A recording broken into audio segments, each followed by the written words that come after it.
This is Bird Note. Today we're sharing a glimpse of what it was like in mid-March at the bird exhibits in the Kyiv Zoo.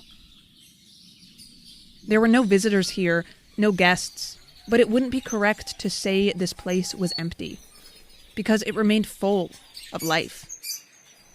3 inky black geese with red beaks, a toucan with a golden head and a white tail, bright green and blue parakeets, and 20 milky pink flamingos.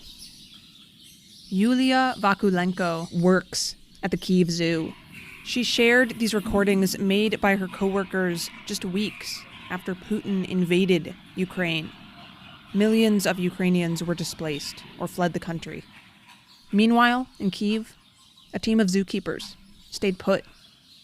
They worked long days, doing what it took to keep a zoo running, cleaning stalls, preparing food. They returned to bomb shelters to sleep at night. Taking care of the birds can be a repetitive task. Here, a zookeeper opens up a bag of seed.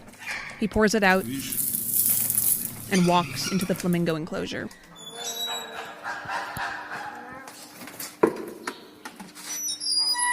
He feeds it to them.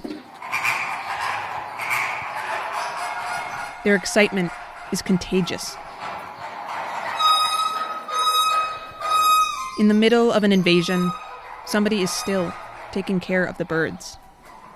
For Bird Note, I'm Marina Hankey.